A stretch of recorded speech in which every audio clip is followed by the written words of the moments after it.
Greetings gastronauts, this is Keefcooks, I'm Keef, and today I'm going to show you how to do a very simple but very tasty Bengali vegetable dish, Chorchori.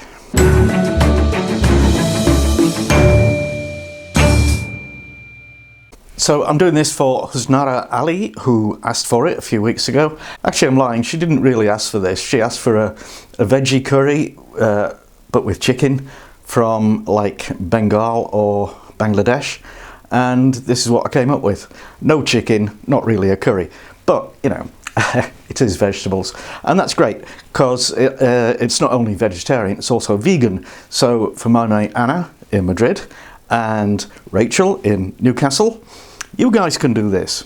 Aren't I good to you? Charchari or Chorchori is it's a bit like bubble and squeak. It's leftover vegetables and it's very easy to make, very tasty, so let's do it. Ingredients for the chorchori: I've got some green beans, some carrots, some potatoes, big chunk of butternut squash, some cauliflower, an aubergine aka eggplant aka brinjal aka snozcumber. I've also got 3 little chilies and a pile of spices. Now this is a Bengali thing, it's called Panch Phoran or phoron, and basically panch in Urdu means 5, so it's Bengali 5 spice mix, like the Chinese have their 5 spice powder, except this is always used whole, not ground up into a powder. So that's equal quantities of fenugreek, black mustard seeds, cumin, fennel seeds and nigella seeds.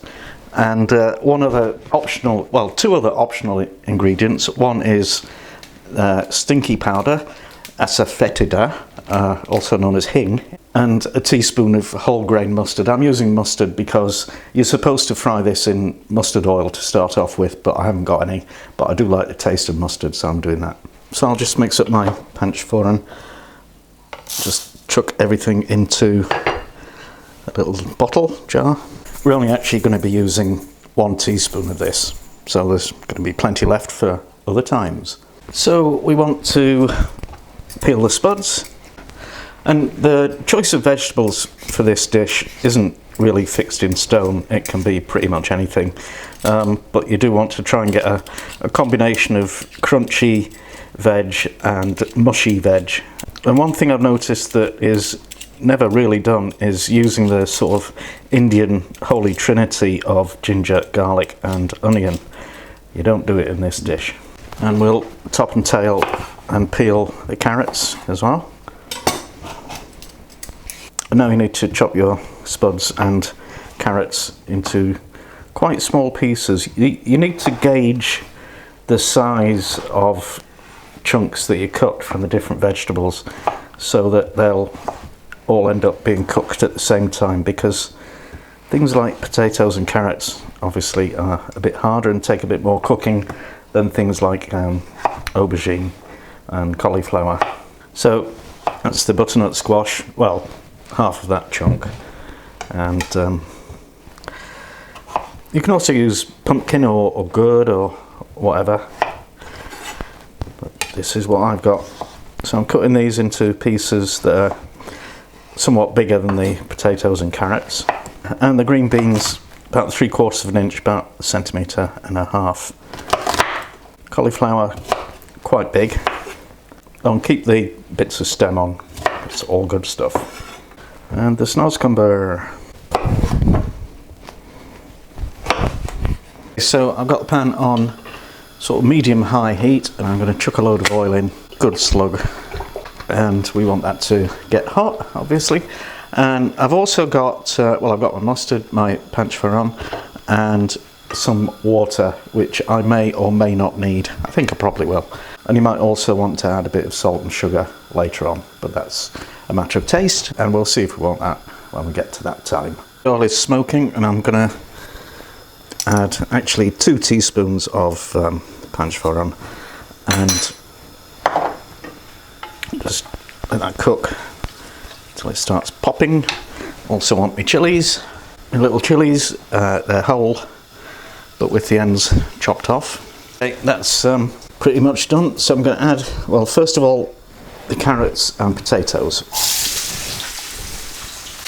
Stir those well, get those cooking. Just throw everything else in. Whoa! Oh my goodness. I might have too many vegetables here. It's entirely possible.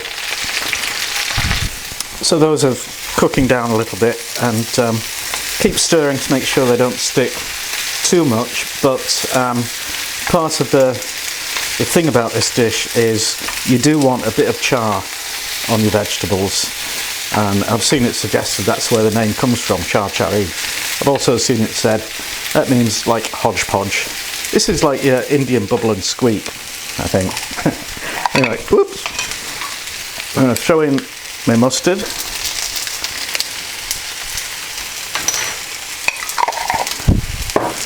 And my hing, which smells pretty unpleasant to start with, but that soon disappears and it's quite tasty. Right, I am going to add some water. And then stick a lid on it. It's my famous pan lid with that handle. And just let that cook for maybe 5-10 minutes. That's it, pretty much done. I've uncovered it. I've turned up the heat a bit because I want to just completely get rid of all the moisture. This is supposed to be a dry dish. There's no sauce or anything involved in it. That was a bit of coriander, cilantro that I chucked in there because I like it. And I believe you're allowed to do that kind of thing with this dish. So that'll do it. I'll turn off the heat. I'll put the lid back on, just let that rest for about 10 minutes. So there it is, our chorchori or charchari Bengali vegetable, not quite stew, not quite stir fry. Oh yeah. So serve it with a carb of your choice, rice, roti or naan.